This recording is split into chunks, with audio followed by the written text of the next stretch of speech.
quase morri em um acidente de bicicleta. E isso mesmo que vocês ouviram.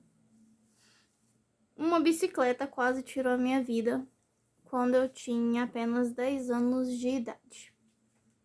Tudo começou quando eu estava no serviço da minha mãe. Ela trabalhava como costureira numa casa de uma pessoa. E eu estava fazendo doce de mamão com a filha dessa patroa dela, essa ex-patroa dela. E o meu pai estava trabalhando em uma outra empresa, ele trabalhava como pedreiro.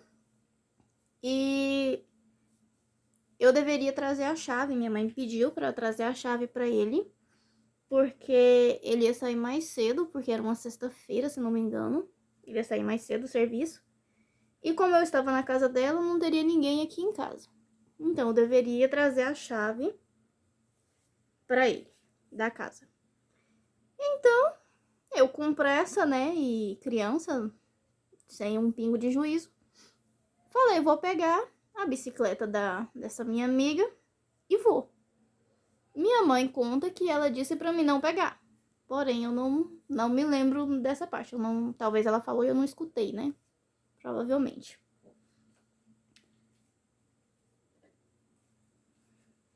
E eu simplesmente peguei e fui. Na época, a rua aqui de casa, a estrada, era muito esburacada, muito cheia de buraco e era estrada de chão. Não tinha asfalto ainda nem nada, era um setor recém assim, novo, né? Então não tinha muito preparo. A bicicleta começou a pegar embalo, porque era ladeira. No embalo que ela pegou, eu pensei, vou subir pela calçada, que é o que a dona da bicicleta fazia. Sobe na calçada, pega perde um pouco o embalo e para. Porém, tinha um portão na casa. E, como toda criança, eu fiquei com medo de bater, estragar o portão, porque minhas pernas eram muito curtas pra mãe da bicicleta. A dona era bem maior do que eu, mais alta. Desci. Falei, vou fazer a curva na esquina. Eu subo na rua depois e ela sobe a ladeira, né? E perde o embalo. Porém, no meio do caminho, quando eu tô descendo, tinha uma pedra desse tamanho fincada no chão, aonde a bicicleta simplesmente bateu na pedra e o guidão da bicicleta virou. No que o guidão da bicicleta virou, eu caí por cima da bicicleta. Justamente. Pegou aqui em cima, na barriga, perfurou bexiga e uma parte do intestino grosso. Só que, porém, ali no meio, né, do sangue quente em movimento, eu só vi que tinha saído xixi, mas eu não sabia o porquê. Só que como na cabeça eu falei, deve que o tom foi tão feio que eu mijei na roupa. Simplesmente falei isso, levantei. Eu estava com uma saia assim, com tecido bem mais grosso. Não tinha rasgado nem nada. Então pra mim tava normal. Eu simplesmente me deparo com uma pessoa que automaticamente, né? Ela já veio e me pegou no colo, assim, por trás. E já ia me levando lá pra casa, no colo. E eu lá em casa não tem ninguém. Ainda tava tão lúcida que eu passei o contato do meu pai, o telefone. Eles simplesmente me colocaram em cima de um sofá, tirou minha roupa, né, a parte de baixo, e colocaram uma fraldinha de neném, aquelas de pano, por cima de mim. Quando foi já algum tempo, o meu pai chegou com a minha mãe e não tinha ambulância. A ambulância já tinha muito tempo que tinha chamado e não tinha chegado ainda. SUS, né, uma beleza. Não tinha chegado ainda. E o que acontece? Foram atrás de um carro, de um outro parente nosso, para me levar para o hospital.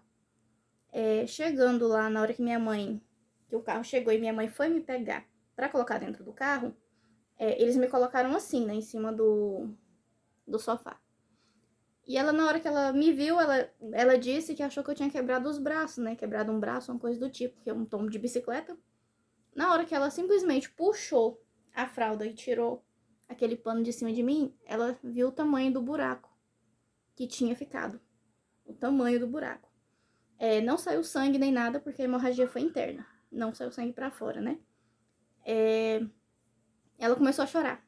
Eu lembro muito bem dessa parte que ela começou a chorar e entrou em desespero. E eu só falava pra ela, mãe, não precisa chorar, calma, não precisa chorar. Não precisa chorar porque eu não tô sentindo dor nenhuma. Aí que ela chorou. Porque como que a pessoa vê um filho com um buraco daquele tamanho na barriga e o filho ainda fala que não tá sentindo dor? Os médicos falam que eu não senti dor porque a dor foi tanta que ultrapassou o limite da dor.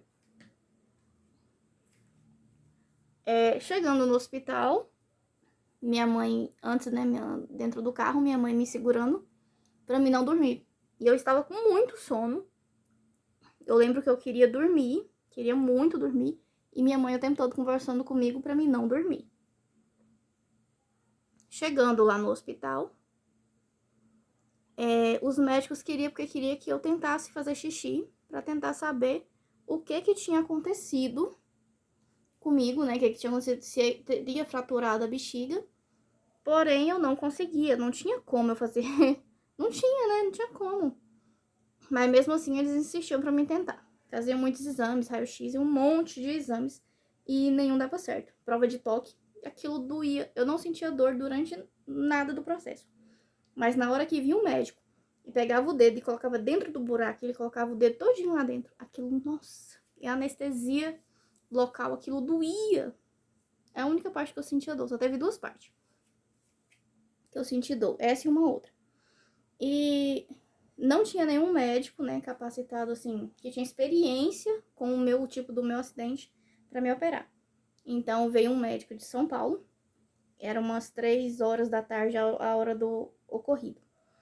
Quando eu fui entrar para a sala de cirurgia, era por volta de umas, acho que 7 horas da noite, 7h30, por aí.